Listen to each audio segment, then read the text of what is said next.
बिस्मिल्लाहिर्रहमानिर्रहीम। अस्सलामु अलैकुम वरहमतुल्लाहि वबरकातुहू।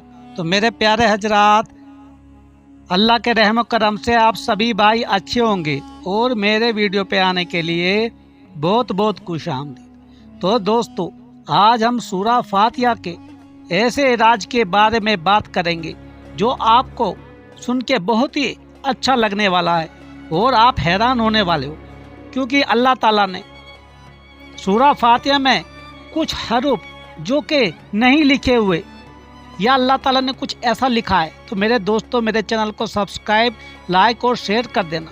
तो ये हरूफ हैं दोस्तों, इसके बारे में आपको हम तफसीर से बताने वाले। तो आप याद देख लेना, सूरा फातिहा भी पढ़ना और ध्यान से देखना, जो कि हरूफ गायब कर दिए हैं अल्लाह ताला। क्यों किए हैं ये सारा माजरा पूरे वीडियो में आपको समझ में आ जाएगा। तो मेरे प्यारे दोस्तों, वीडियो में हम चलते हैं।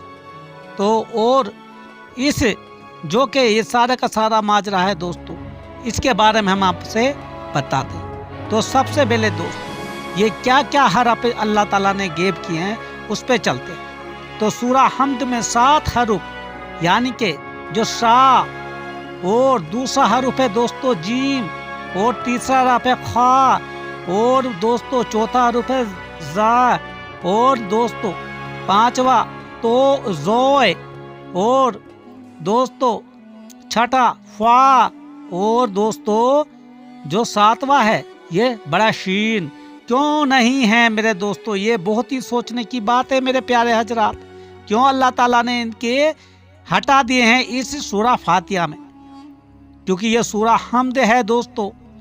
तो आगे चलते, बादशाह, फकीर, रोम, मुसलमान कैसे हुआ दोस्तों, ये भी आपको समझना है। ये सब इसी के बारे में है दोस्तों। कैसर रोम ने किसी अब्बासी खलीफा को लिखा, हमने इंजील में पढ़ा, जो शख्स ऐसी सूरा पढ़े जिसमें सा, जीम, खा, जा, बड़ा शीन, जोए, फा ना हो, खुदा उसके जिस्म को जहन्नुम से हराम करार कर देता है दोस्तों। तो ये सोचने की बात है, लेकिन ये सूरा फातिहा में अल्लाह ताला ने हमको सब कुछ दिखा दिया है। आप गौर से पढ़ लेना दोस्तों, ये राज की बातें होती हैं दोस्तों। और दोस्तों, हम बड़ी मेहनत कर करके अपने दीन की बातें आप सबके साथ इस तरह से शेयर करते हैं कि आप शायद आपके काम आ जाएगी, आखिरियत समझ जाएगी मेरे दोस्तों, हमारी भी और आप। तो आगे चलते हैं वाकई में मेरे दोस्तों, आगे का माजरा क्या है। हमने तौरात, इंजील, जबूर में तलाश किया, हमें ऐसी सूरा ना मिली। क्या तुम्हारी किताब में ऐसी सूरा है? तो खलीफा ने उलमा इस्लाम को इकट्ठा करके सवाल को दोहराया जो उस रूमी ने बोला था, तो कोई जवाब ना दे सका। आखिर में नस्ल रसूल सल्लल्लाहु अलैहि वसल्लम वाला वसल्लम पर जंद हुसैन अलैहिस्सलाम नाम दोस्तों इमाम अली नकी से पूछा गया। आपने फरमाया वो सूरा हमद है। सुभान अल्लाह, वो सूरा हमद है। इन 7 हरफों में उसमें कोई हरफ नहीं आता। तो बड़ी हैरान वाली बात हुई दोस्तों। सब सर्च करने लगे, देखने लगे, पढ़ने लगे, ये बिल्कुल सही बात। उसमें सूरा फातिहा में ये हरफ 7 नहीं पाए गए। तो दोस्तों, ये सच बात है। सूरा फातिहा अल्लाह ताला ने पहले ही कुरान पाक में पढ़ने के लिए क्यों दे दिया? ये बीच में भी आ सकता था, आखिरत में भी आ सकता, लेकिन ये सूरा हमद है दोस्तों। जो इसे पढ़ लेगा तो वो दुनिया में क्या आखिरत में भी कामयाब हो जाएगा, अगर दिल से इसको अपने दिलो दिमाग में बिठा ले मेरे प्यारे हजरत। यह अल्लाह का कलाम है मेरे प्यारे हजरत। ऐसी बातें कहीं कोई नहीं लिख सकता।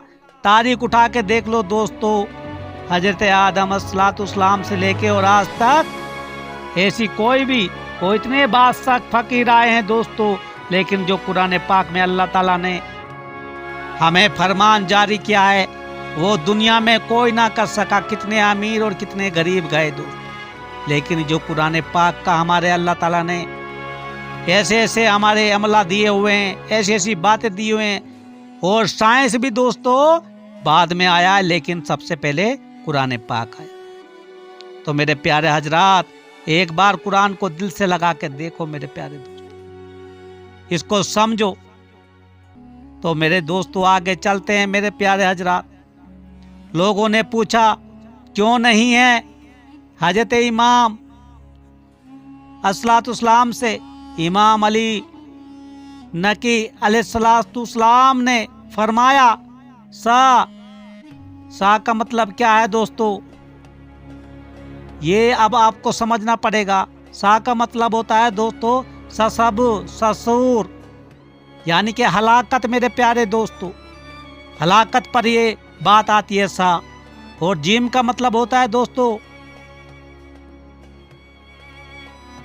جہیم دوستو, یعنی کہ جہنم. جہنم پر بھی یہ حروف آتا ہے جیم دوستو, اردو میں نہیں ہے. کھا کا مطلب ہوتا ہے دوستو خبیث, خبیث پر. زا کا مطلب ہوتا ہے دوستو جقوم, توہڑ پر دوستو. اور بڑا شین کا مطلب ہوتا ہے شقاوت پر. تو میرے پیارے دوستو, اور زوئے کا مطلب ہوتا ہے ظلمت, یعنی کہ تاریکی پر. اور فا کا مطلب ہوتا ہے دوستو فرقت یا آفت پر دلاوت کرتا ہے. یہ سورہ رحمت ہے, اس میں عذاب کا اشارہ نہیں ہے. کیسر روم نے جب اس سوال کا جواب سنا اور وہ بہت متاثر ہوا اور مسلمان ہو گئے. یہ امام کی برکت سے ہوا. تو میرے پیارے دوستو, یہ ہماری قرآن پاک میں مل جاتی ہے. آسان سے انسان کو بننے والا تو جہنم اور جہنم اور جنت اور جنت. جہنم اور جنت ایک سامنے ہمارے سامنے رکھی گئی. وہ انسان کو دیکھنا ہے کہ اسے کیا راستہ اختیار کرنا ہے. میرے پیارے حضرات, یہ قرآن پاک ہم کو ایسے ہی نہیں دی. اللہ تعالیٰ کا جو فرمان ہے یہ ایسے نہیں مل گیا. یہ آسمانی کتاب ہے دوستو. یہ دنیا کی من گڑت کہانی یا کسی ناول کی طرح نہیں لکھی, نعوذ باللہ. یہ قرآن مجید ہے, قرآن کلام ہے, قرآن اللہ ہے. یہ اللہ کا کلام ہے دوستو. اسے کوئی بھی نہ ہی مٹا سکتا اور نہ ہی گھٹا سکتا. میرے پیارے دوستو, جو ہے اللہ کا کلام, پوری زندگی اور پورا جہنم اور پوری جنت اسی کتاب میں ہے. میرے پیارے دوستو, تمام سائنس جو آج کے دور میں باتیں بتاتے ہیں ہماری قرآن کلام میں, قرآن مجید میں دوستو 1400 سال پہلے آ چکا ہے دوستو سب کچھ. لیکن ہمارے جو مسلمان بھائی ہیں اپنی قرآن پاک کو نہ سمجھتے اور نہ ہی پڑھتے, اور پھر بولتے ہیں کہ اللہ کا ہمارے اوپر عذاب چل رہا ہے, اللہ نے ہمارے اوپر مصیبت ڈال دی. ارے میرے پیارے حضرات, اپنے قرآن پاک, اپنے دین کو سمجھو. اگر کچھ غلطی ہے سدھر جائے گی, کیونکہ یہ قرآن کلام جو اللہ تعالیٰ نے ہمیں دیا ہے یہ اپنے آپ کو سدھارنے کے لیے, اپنی زندگی کے لیے دیا ہے, زندگی کو سنوارنے کے لیے. اللہ تعالیٰ ہم سب پہ اپنی رحمت برسائے اور ہمارا ایمان پکا ہو. آمین.